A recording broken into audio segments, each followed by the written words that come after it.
So it's a Indeflate, so in and out. I'd seen them before, but didn't know that. I didn't really know about them a whole lot. That's when things can go snap, snap, crackle, pop. What is a lift and what is suspension?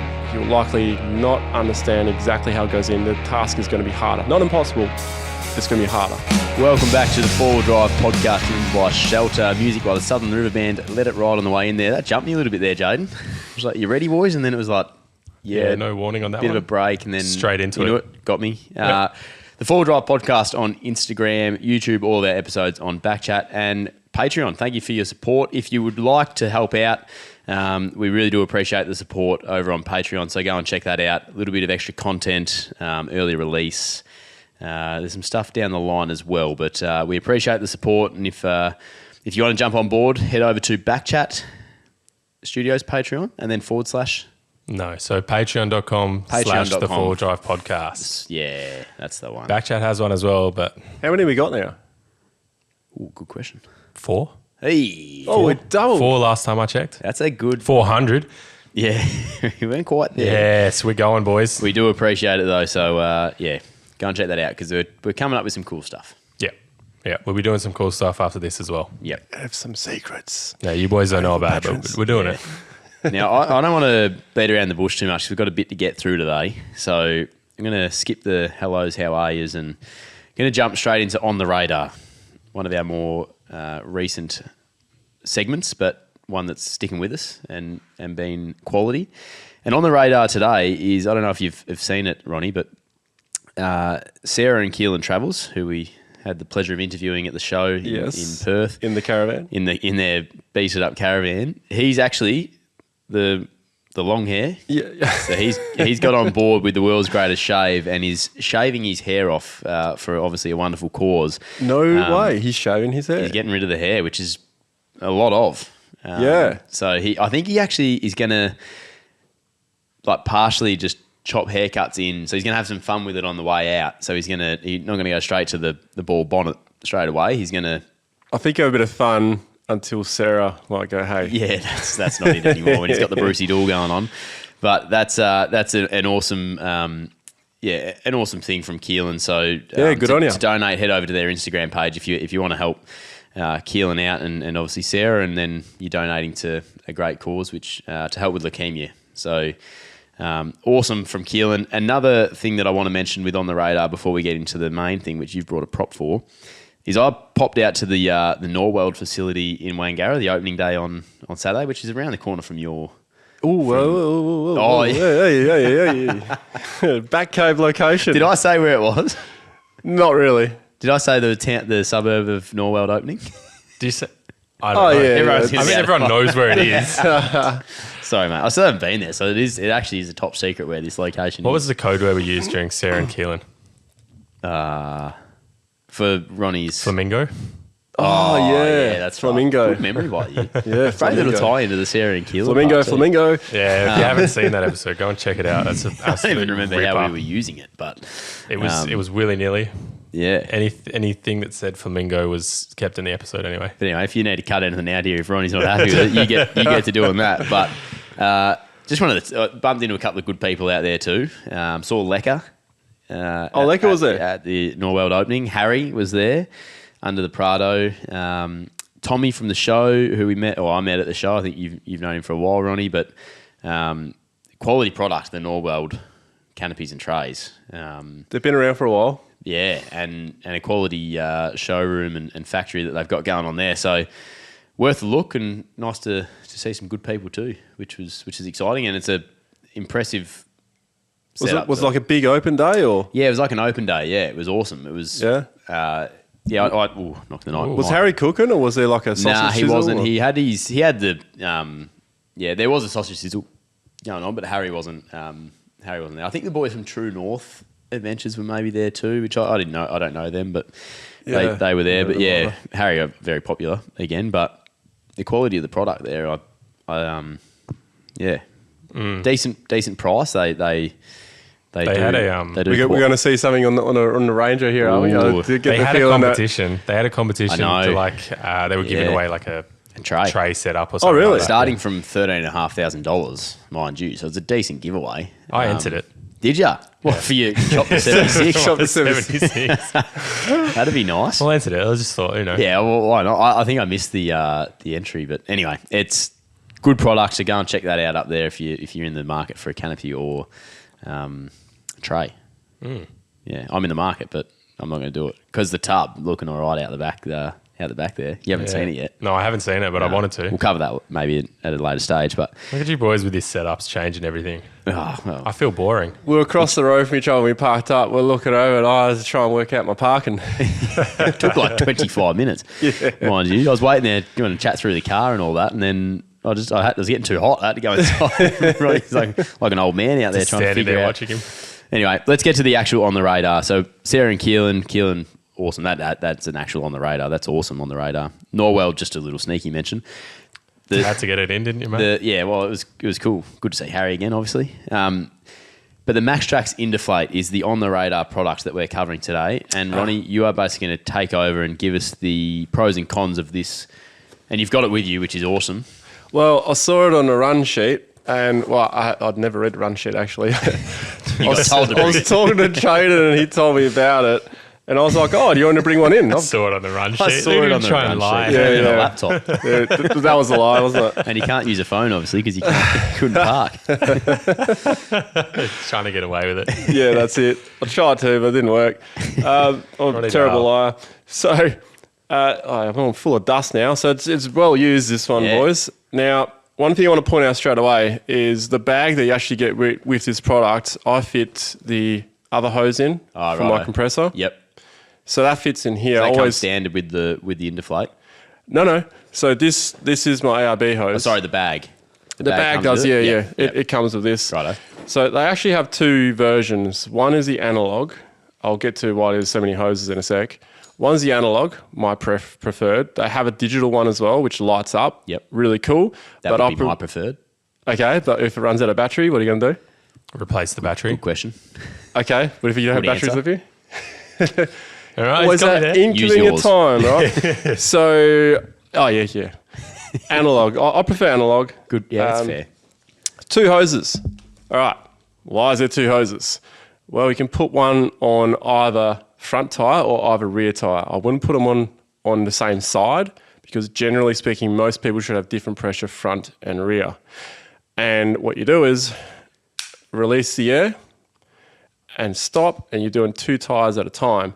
And the pressure is fairly equal. It might vary 1 to 2 psi if you parked on an angle maybe, but generally speaking, it's pretty even. Yeah, it's got a dump valve mechanic that's meant to like equalize the pressure. I don't think any other tire gauge has that, but MaxTrax came up with it. It catches up. Allegedly, something like that. Yeah, so it's like a dump valve, and then it basically equalizes both pressures between the tires. So it's meant to be fairly accurate. Yep. Yeah. So you'll notice on that there should be. I didn't notice that. Well, I didn't know about that, but that's cool. So the thing is, I thought it was just because it'll have equal pressure each side, so it'll just work it out eventually. So I just leave it a bit longer if I'm a bit worried. If I'm parked on a real big angle, I just leave it for a while. Yeah, I mean, the problem with like if you're just pumping air into both tires, if one's slightly higher than the other, one is going to go higher than the other. So you need a little a dump valve thing to be able to equalize both tires, so you're not getting air into both. I would assume. Right. Okay, physics. Yeah. Physics. Well, But the additional cool thing to this, you can pump it up as well. So it's an in deflate, so in and out. Yep. In which case you would then shut this off so the air doesn't leak out, and in there you do two tires at once. It's no faster than anything else, but it's just more convenient. Yeah. And you're getting equal pressure. So you're checking, well, it's kind of faster in a way because you're checking two at the same time. 2 hits at it, but it's a bit of a no-brainer for me. Like I'd seen them before, but didn't know that. I didn't really know about them a whole lot. It was just like you're just used to your standard deflators and all the rest of it. But it's a pretty cool concept. It is a really cool concept. Now, my second preferred way of airing down would be like the rapid deflators. Yep. But the reason why I stopped using those after a while was every time you pull that valve core out, because what it does is you unscrew the valve core and it pops up into the mechanism and you let the air out. Each time you do that and you got mud and sand, it gets in between that seal and then you start having leaky valves. Yeah. So I've just stuck to that thing there. Yeah. It's awesome. I think I just burped in the mic.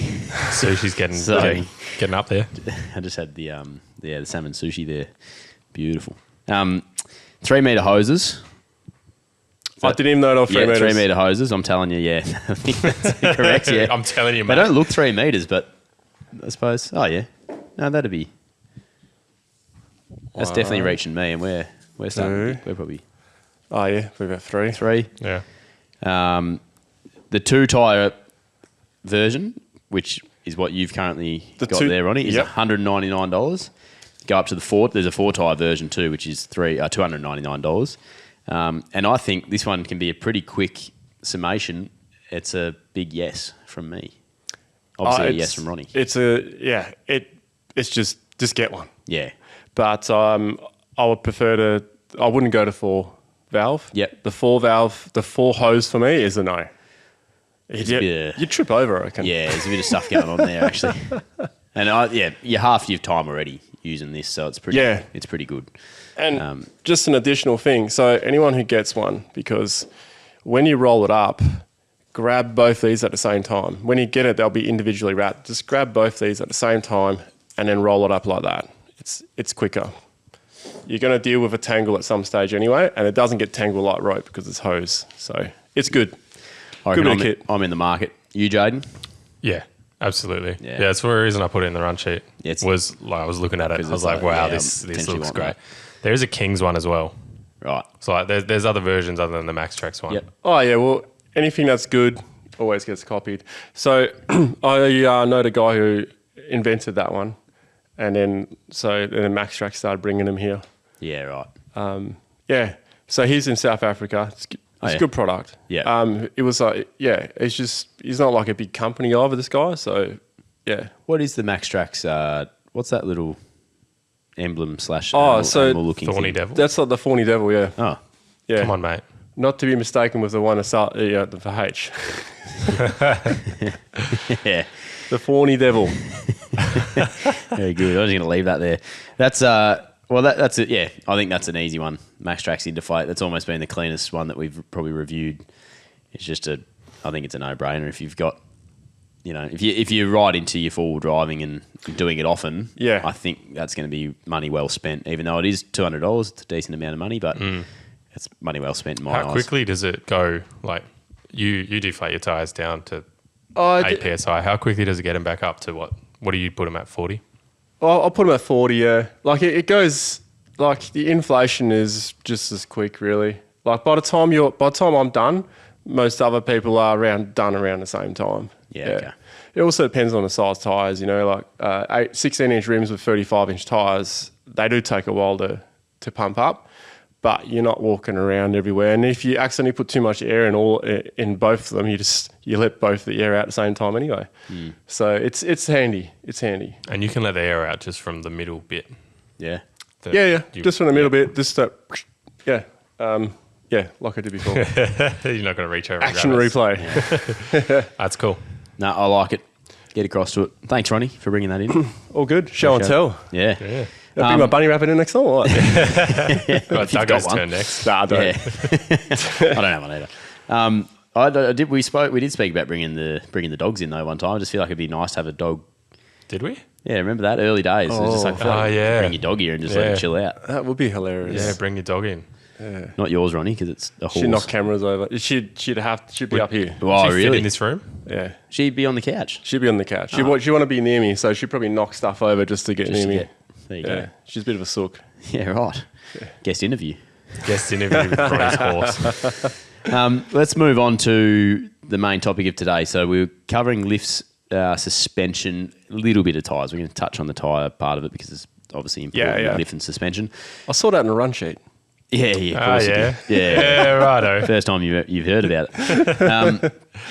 Now, obviously, the 76 has been a huge talking point for us on the podcast and for a lot of people who are across your channel as well. You've been covering all the bits and bobs that are going on it and every move that you've made with it. But I think we're going to... Yeah, let's steer away from too much 76. We'll give that a bit of a break. Yeah. But, yes, I have just put a lift on it to fit 35s. Yep.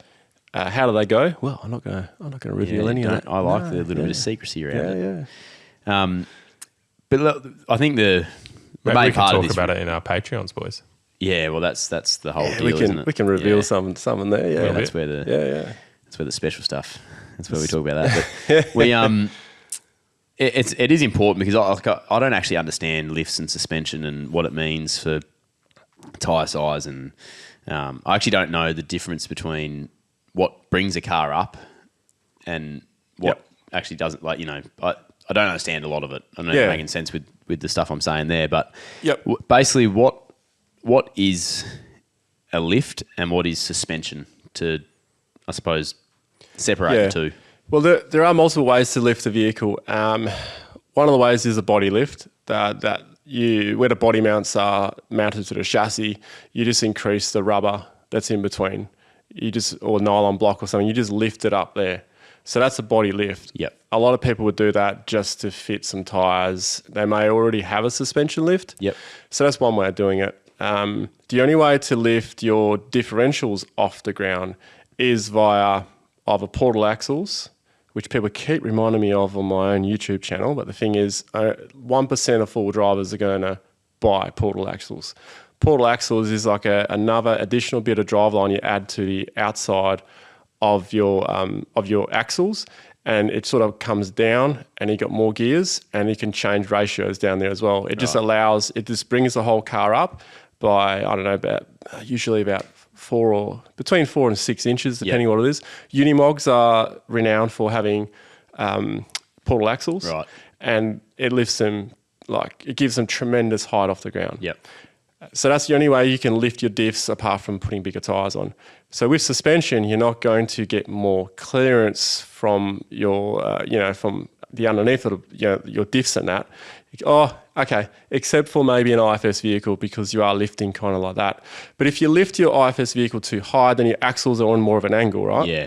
So the more of an angle they're on, the more stress they're going to be on. And when you're stretching the vehicle and you've got a lot of droop or a lot of tuck, it's more the droop that's a problem. Then you're stressing out those CVs, especially if you're really giving it to it, or you got your locker in and stuff like that. Yep. That's when things can go snap, crackle, pop. So with lifts on IFS vehicle, independent front suspension vehicles, you are more or less limited to 2 inches on the front. That's a recommended limitation.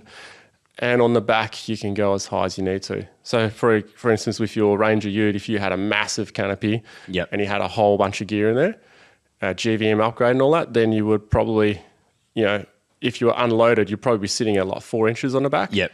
But in reality, diving a bit. Yeah. In reality, you're kind of 2 inches because you got all that weight in there. Yep. And so that comes down to as well, when I, not too long ago, upgraded my suspension, and the constant load of the back leafs as well was taken into account of what I would be using the car for. Yes. So a heavier constant load in your leaf springs is more set up for... So I don't understand how, if I wanted to go to a 300 kilo constant load leaf spring, I'm at 150. But if I wanted a 300, where does a GVM upgrade and all that come into it? Is that when I want to go past... That's when you go past your GVM. So you can put heavier leaves in and they can handle it, but there will be a point where, so say for instance, you're not putting any accessories on your car, you want to use it for work, purely just work.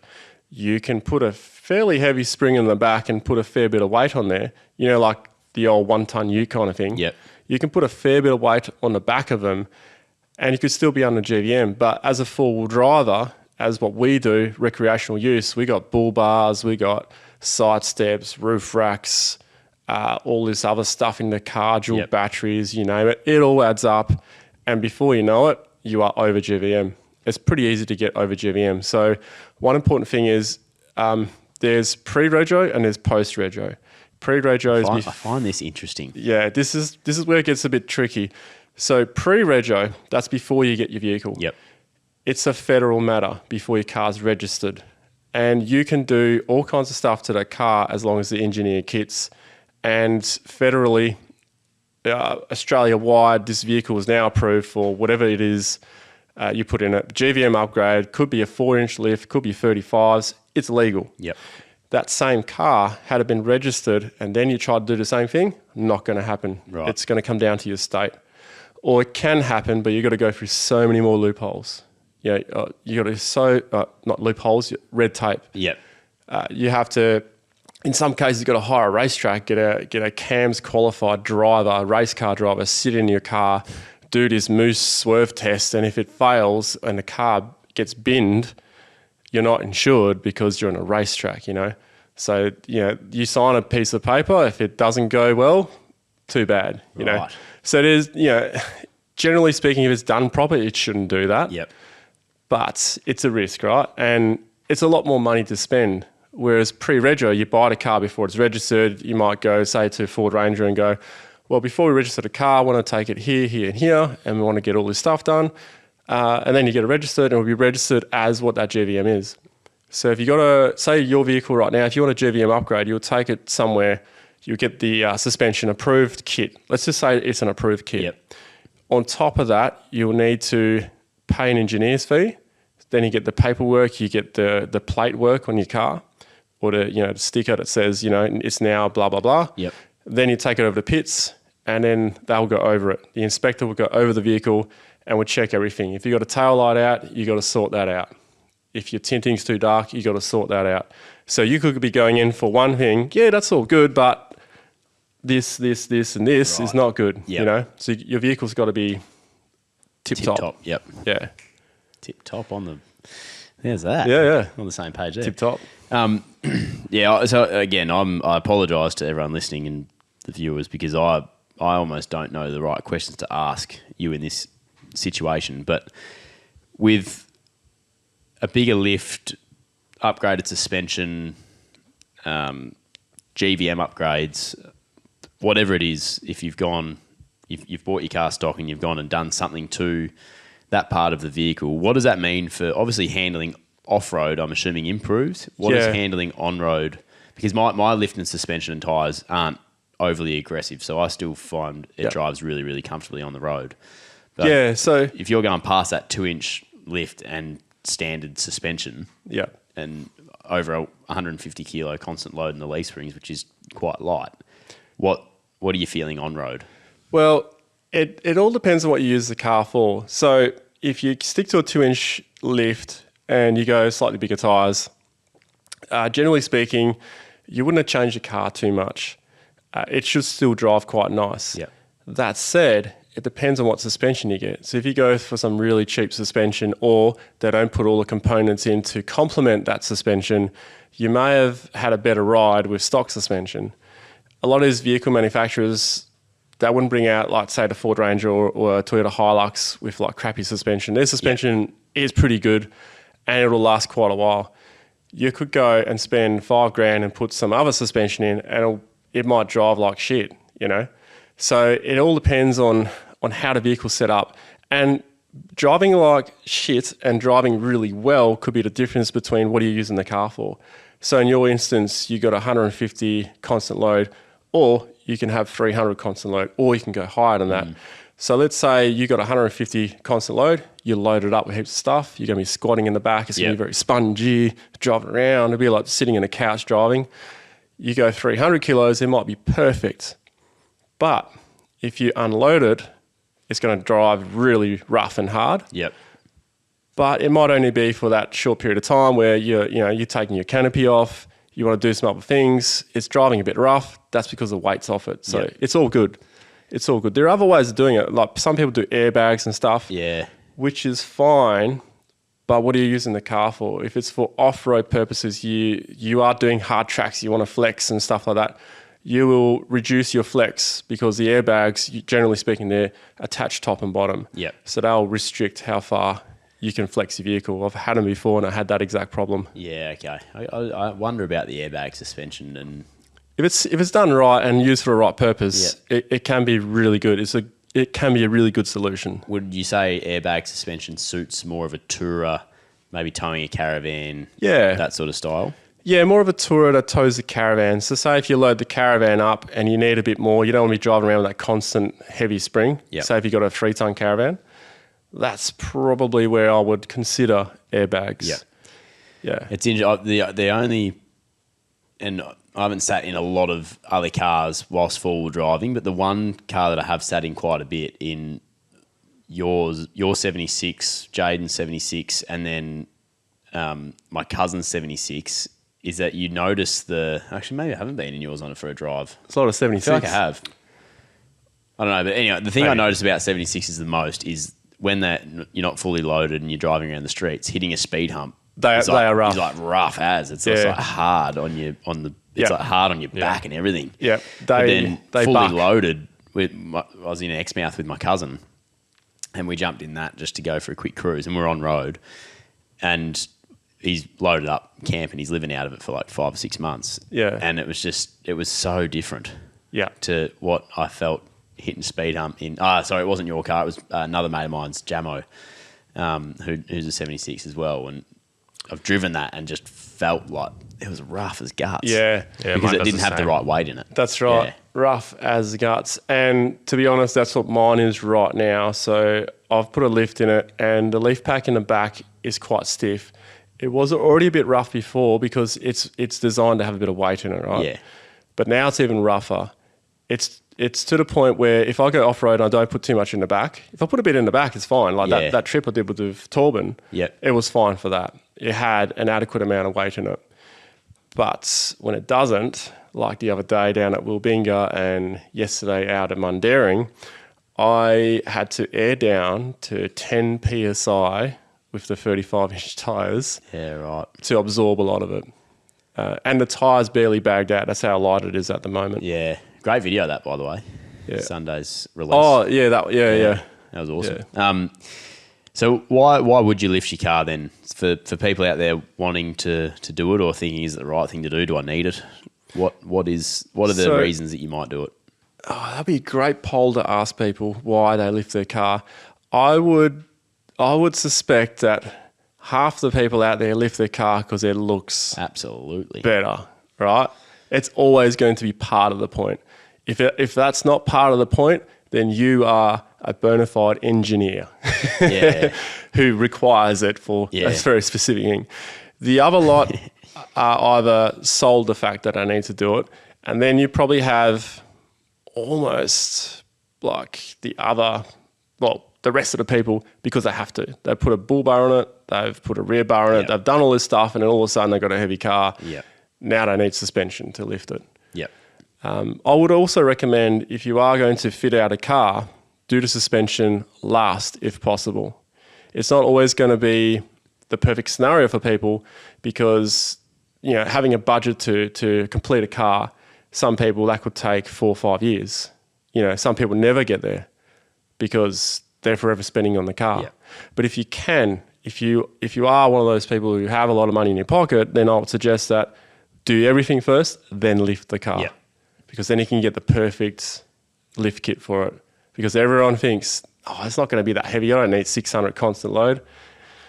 Next minute, it's sagging. It's not driving well. They've got to take it back and change the leaf pack. You're not going to add too much more cost. It's just inconvenience and stuff like that. Yep. And especially if you've got it engineered for that rating, now you're better off getting it engineered for a higher rating. You can always reduce it. You can't go up. You can always reduce it. Yep. Did you want to quickly touch on too? I probably should have touched on that at the start. Solid axle versus IFS. Yeah. What just the difference between those? Obviously, a lot of the older cars are a solid axle, but how that also affects drive and off-road ability. Yeah. So for solid axle, I mean, they're always going to drive rougher than an IFS vehicle. It kind of depends on how much you spend on a car and how far you go and what kit are you going to use. With an IFS vehicle, if you go about a 2-inch lift, it is recommended that you get like an adjustable upper control arm. So that's a bit at the top. So imagine you've got your spring. So if you look at your IFS vehicle, you look in the wheel arch, you have a spring, you've got the bottom arm. Yep. And then at the top, you've got this U shape. Yeah, like a horseshoe sort of looking. Yeah, great analogy. So the horseshoe, the upper control arm, the upper horseshoe, that you can get an adjustable version of, which means you can adjust the camber and caster. Yep. I can't remember which one it is because I said both. Anyway, it adjusts the position of the wheel So when you get a wheel alignment, the person who does the wheel alignment's got to understand not to go by schematics, go by what's going to clear the wheel and make it drive better because you're putting a bigger wheel on it. They can locate that wheel better, which means that it's not going to foul out in the guard. Yep. But anyone who puts bigger tyres on a car, especially IFS, they're going to have to massage the guards, is a good way of saying it, yep.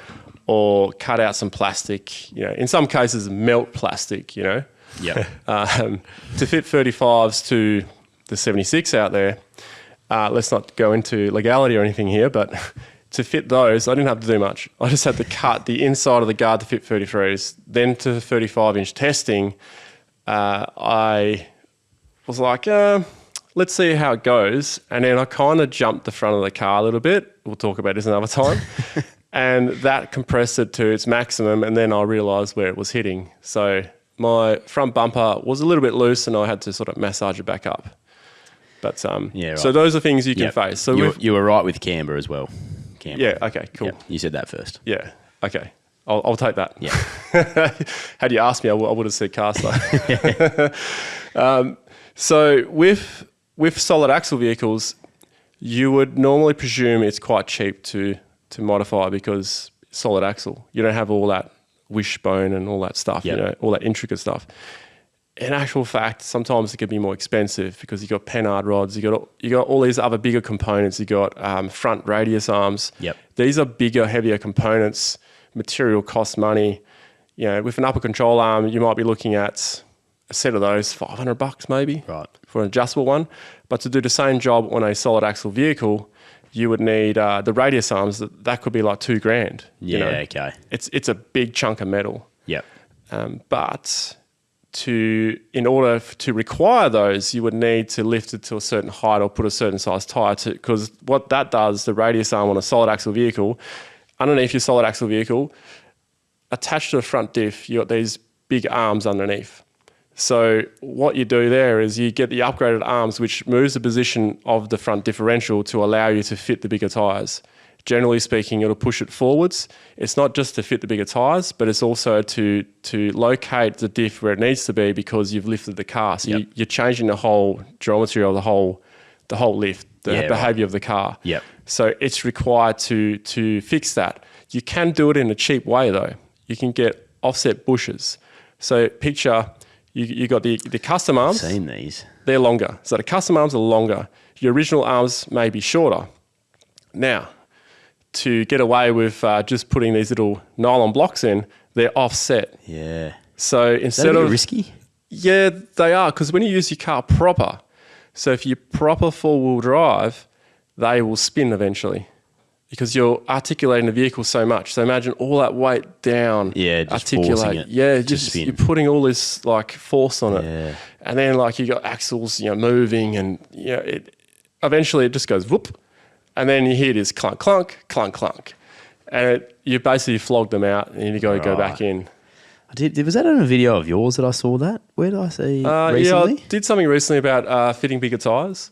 Oh, yeah, maybe it was, yeah. The cost of fitting bigger tyres. And like the bush is like the actual, it's offset over one. So there's like a really skinny sort of bit of protection and I don't know what you call that, like the yellow part. Yeah, that's just a nylon block. The nylon block, yeah, is like really skinny on one side and then really thick on the other because the circle's not quite in the middle. It's like, that just doesn't seem right. No, and like when a circle's not in the middle from an engineer perspective, it's eventually, it's going to force it to do something, right? Bizarre. There's so much to it. So we could probably go all day and just the more you answer, the more questions I have on it really. But it's a rabbit hole and to, like you said, the more questions, the more answers, the more answers, the more questions. Yeah. Every time you change something on your vehicle when it comes to tyres and suspension, Yep. you have to change another 3 things. That's generally what people say. So think about that before you go and do it. Let's maybe wrap it up because otherwise we might lose what we're actually trying to get across here. But Okay. I don't want to use a range because we use them a lot too. Someone's gone out and bought a brand new D-Max. Okay. And they want a weekend. They want a four-wheel drive like I do. Occasionally, they might be on a camping trip for 4 nights, sort of maximum weekend nights away, whatever it is, irregularly. Yep.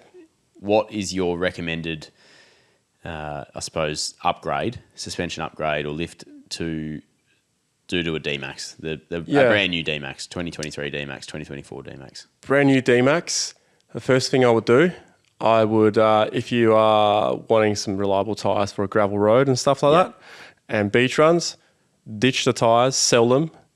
And look, if you want to make some money, if you got alloys and you don't want alloys, you don't care, sell those with the tyres because you're going to get good money. Premium for those, yeah. And then buy yourself a set of Steelies. It's going to add a little bit more weight to your car, but that's okay. And then get some decent tyres. And that'll almost pay for that. Yep. And then get those tyres in your car. They're off-road tyres, no lift required if you stick to the same size. You may be able to go up one size, and that'll give you that little bit extra lift, make your car look a bit, a bit more proportionate. Yep. Because those big ass wheel arches you get these days, it look like skateboards otherwise. Yeah. That's it. That's all you need. If you wanted to go further and you want to add weight and stuff to your car, and you have to upgrade the suspension anyway, yeah, sure, lift it because it's going to look nicer. You're going to get a bit more capability. You got more height. You don't get more travel though. Right. So you don't get more travel by lifting a car, depending on what you're doing. Yep. So travel, for those that are wondering, is the travel of... The flex. Yeah, the flex. How far your car can flex. Yeah. It may change a minute amount. In some cases, you may actually get less travel, depending on what... Because there's thicker tyre that takes up that room. That could be one element of it, but... Sometimes just how the novice's head works. It's just like bigger tyre. Yeah, I thought the same thing, mate. I was like, it makes sense though. Because Ronny's trying to nicely tell me that no, that's not the answer. This is actually how. You're a fool, mate. The thing is, it could be so many factors, and it depends on the car as well. Yeah. So in some cases, you have to restrict it yourself, so you can't go too far. If it can go further, because you can damage you could damage your CVs or something like that. Yeah. And those are like really extreme cases where people on like the full coil, I've seen them like blokes have come while they're like flexed up massively, like they're basically wheels not connected to their. Looks like they're not. Different like car. Yeah. And the blokes on the side that spotting just come and like move the spring back in place. In line. And I was like, that is mental to see that. They need spring retainers. That's what I need. Yeah, right. Yeah, I've generally seen that on a video. Like, move the spring back in line. As it drove out, it come down and it was back in line. Off they went. I was like, what? It's pretty crazy. And when you sort of, if you hang out with guys like that for a day, all of a sudden you hear like almost like metal clunks, like something just broke. Yeah, but all it is just the spring reseating. Your ears would be so sensitive, I reckon, when you were doing stuff like that, just waiting for something to go. Yeah. It's pretty cool to watch though. Musa, guy from Aussie Four Wheelers over in Sydney. I remember. Oh my God. Yeah, Actually went back to a video of yours not long ago, and Musa was in it. Yeah, was that in the? Yeah, he would have had the GU Patrol. Yes, silver one. I think it was your modified. Oh with him that reminded me of that trip that you did with him. But 40-inch trips. Yeah, that was pretty sick. I've been looking at a couple of patrols online. Yeah, a few 40-inch trips as well. A couple of your thoughts on the Brunswick diesel, the Chevy, the 6.5 conversions. I don't know enough about them. Okay. They got two different variants of that motor. Off topic here. I know that one sort of thought more highly of than the other. Right. But I don't know enough about it, and I don't really want to say some of the things that I've heard because I don't know if, I don't know. Yeah, okay. Yeah. We'll take that off record. They sound cool. I knew one person that had one, but his low-range gears didn't line up with the gearbox since they did the conversion, but it might not be part of that. But For someone like me who doesn't know a lot, I feel like there'd be way too many headaches potentially popping up. There may not be, but I feel like with engine conversions into big V8s like that on a patrol, it's just like maybe a bit risky for me. Anyway, back on topic. One other one I want to run past you that I think people that are into hardcore forward driving like Musa and people like that, they probably know what they're going to do. They don't need to listen to us. No, they go next level. The people that the D-Max owner, he might want to know because he's just a weekend warrior, beach driving, gravel roads, might want to have a little bit of fun in the mud, whatever. Yeah. The other one that I'm interested in is when you are towing. So you're going off on a 6-month trip of Australia, towing a decent caravan. and you're driving a 200 series, what's the best setup for you? Is that when you think about airbag suspension? Well, if you got a 200 series and you don't have a GVM upgrade, right? Yeah. So let's say we don't have a GVM upgrade. You have a 2.5 ton, 3 ton caravan. You can have a bull bar and maybe a fridge in the back. But if the car's full of people, that's it. That's all you can have. It doesn't matter how much you upgrade that suspension. If you don't get a GVM upgrade suspension, then it's not really GVM upgrade suspension. Okay. So you need a kit that's going to handle it. There are two ways of doing it. One is getting a pass by the pits, and two is having a kit that is a kit that can be approved but is not approved, right? Yep. That's the situation most people are in.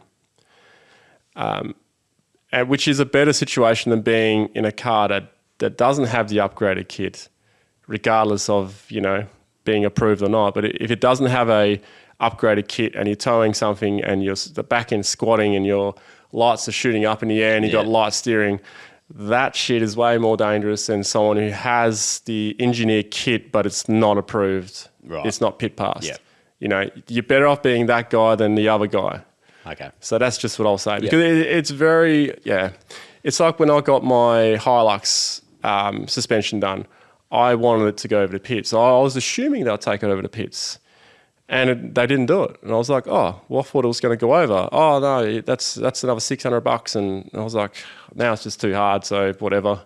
Yeah, right. Yeah. Just drove. Yeah, I was like, whatever, I'll just be like everyone else. Yep.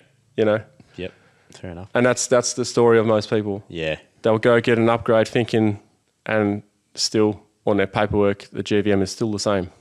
Right. Yep. Last one for you. Ask away like I am. Then the last one for you, and Jaden just had it, I think it's really good. Can you install a suspension upgrade yourself, or would you recommend an expert taking over on that one? I know what I would be doing, but... Look, I'm not one against doing stuff yourself. Some people don't trust maybe someone who can do it. Some people don't have anyone nearby that can do it, and others just can't afford. Yeah. That they can afford the parts, but they can't. They can't afford to pay someone the labour to do it. Sometimes the labour is a fair bit. Yeah, absolutely. So I'm not against it. Just make sure that maybe just get it looked at by someone afterwards, just to make sure. Well, everyone's got a mate who's a bit more, experienced than what you are. Like, I've got plenty of mates I could ask. I don't trust myself to do it. Yeah. So, but sometimes you just got to do it to do it. But it's fun having a crack. Yeah. Yeah. So, I don't know. So, maybe one of the things I wouldn't have a crack at. Yeah. The difference is though, let's say you pack your own wheel bearings, right? Yep. Say you pack your own wheel bearings in your driveway, and then let's say you go on a trip and your wheel bearing blows up. I've got a spare one because I packed them, I've got them, I bring them, I'll put it in. But if you don't do it yourself, you'll likely not understand exactly how it goes in. The task is going to be harder. Not impossible, it's going to be harder. Yeah. So that's the reason to do it, but most people don't. They don't have time. They're busy working. Yeah. When they get a chance to go away, they go away. Yep. People who have time to tinker with their cars, they're the guys or ladies that know how to do it and will have that stuff with them. So it's a bit like if you did your own suspension and you put, say, your leaf pack on the back, you just got to make sure that you check those U-bolts underneath if you install it yourself. Even if a shop did it, get underneath, check those U-bolts because they stretch. And if you hit corrugations for a couple of 100 Ks, they will stretch if you haven't nipped them up yet. So I'll have to get under and have a look at mine, actually. Yeah. After that trip home. If they've been there for a while and they have been stretched from a trip already and they have been nipped up, then it's fine. But it's more the case of it's just been put on, you've now hit the road, they're able to stretch a little bit. Right, good way to finish. I'm going to jump straight into it because we did go a bit longer than we probably first thought on the suspension and lifts, and we didn't even really touch on tyres a whole lot. So, but that always happens to us. Yeah, well, when I read the run sheet, here we go again.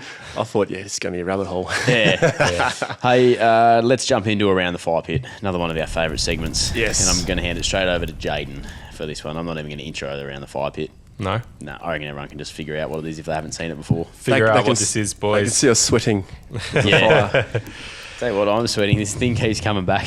Oh, does it keep moving? No, that's all right. I've tried to do it subtly. Yeah, sorry, mate. No, that's not your fault. That's Well, if you look on it, anyway, it doesn't it's matter. me. It's me setting it up. It's not you, mate. It's not you at all.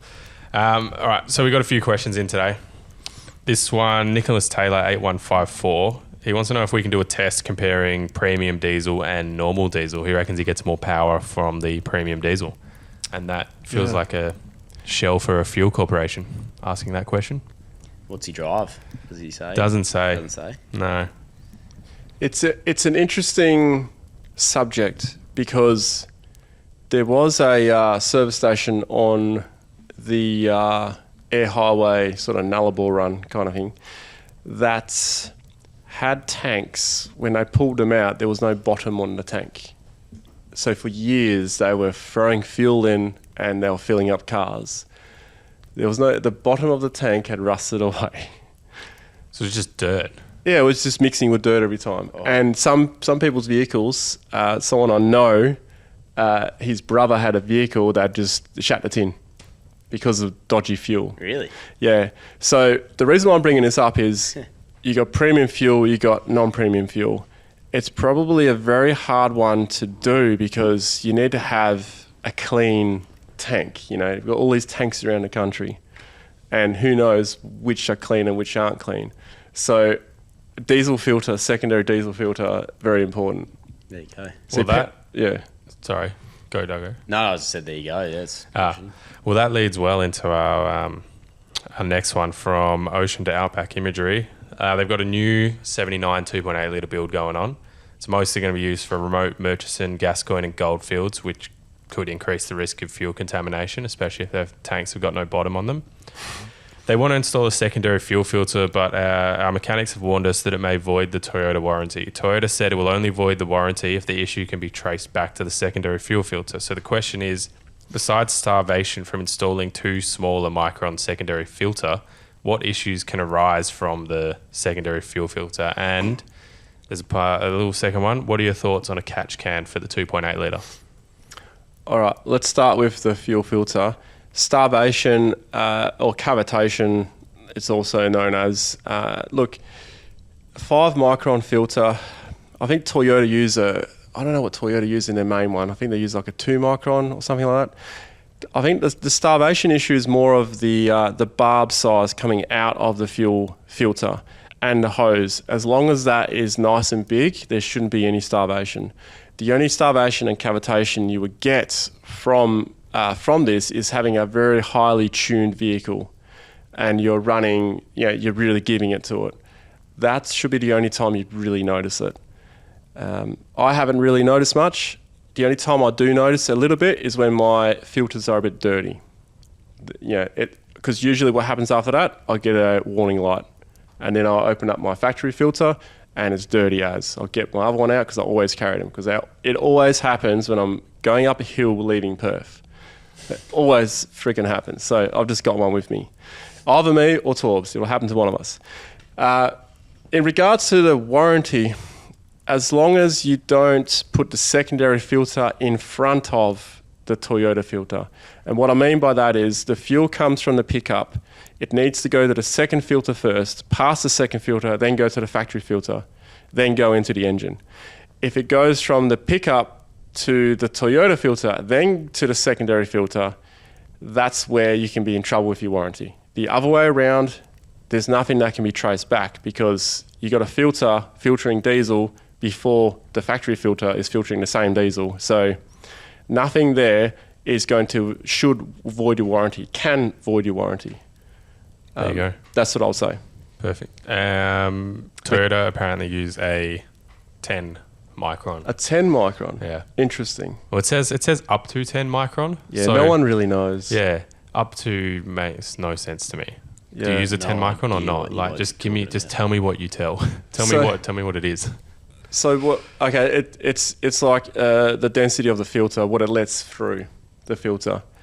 So normally when you buy, say the fuel manager kit, when you buy that in a box, you get a 30 micron filter. So it's like a quite coarse filter, if you want to call it that way.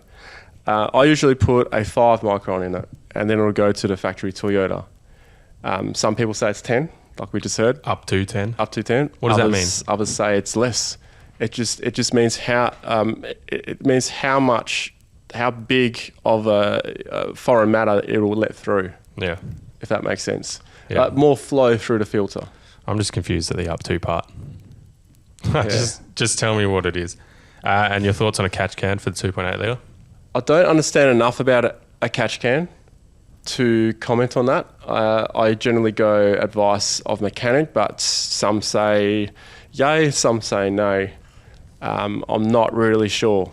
I don't understand a catch can enough to comment on that one. There you go. But I've had catch cans on every single vehicle so far, and I haven't had an issue with that. They catch a lot of oil though, I've got to say.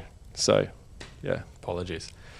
Last one from James phone. Anonymous. No, Duggo, turn your phone off, mate. Come on, mate. Please. No, Stop messaging me during a podcast. Anonymous. G'day, fellas. I've got a HDJ 79 and I'm looking to travel the country and have a go at some four-wheel drive tracks. I'm going with a guy who has a GU Patrol with a 3-inch lift and 35s. So I'm wondering if it would be okay if I take 33s, being like having a twin-locked car. I just want to keep it legal. Do you want me to read it again? Yeah, so what was before the 33s? He's got a HDJ 79, yeah, looking to travel around Australia and have a go at some four-wheel drive tracks. Yeah. He's going with a mate who has a GU Patrol, 3-inch lift and 35s on that Patrol. Okay. He's taking 33s. He just wants to know if he'll be okay taking those 33s and being like having a twin-locked car. Oh, he'll be fine. Yeah. 33s will get you to 99.785 places in Australia. There you go. %, not 99 total. 99%. Yeah, it'll take you to 99 spots. Yeah, 0.785 spots. Almost get you to 100, but not quite. Yeah. Well, that is it for the 5-pit boys. Send us some photos, Anonymous, of your 79 in the sticks. Yeah, please keep us updated on it. Yeah. And listeners, send us a photo of that Patrol too. Yes. I'm starting to just quietly like a couple of Patrols. Oh, I don't Hopefully mind not the new Patrols. ones. I think Patrols are... What? Yeah. I've never I'm had joking. any. I love how like when Toyota people you've just admitted like no worries, it's been not an issue, but some people get their back up about it so much. Yeah. Well, I don't know if you boys remember last episode with Torbs when he said that he compared you buying a 2.8 litre 76 to you basically buying a Patrol, like the same level of betrayal he felt. he backflipped a lot, I got to say. Yeah. By the time we were here, I was like, mate. Come on, tell us the truth, Torbs. Mate, I've got on record. You watch the YouTube shorts coming out. Oh, mate, I'm all over your content, as is Duggo, apparently. I know I am, yeah. It's great stuff. Yeah. That's it, mate? That's it. Beautiful. Let's wrap it up, eh? Yep, let's go. Music by the Southern Root Band, see us out. That's a 4-wheel drive podcast driven by Shelter. I'm doing this without a laptop. All our episodes over on BackChat's YouTube, 4-wheel drive podcast on Instagram. Thank you to our Patreons. Yoo-hoo!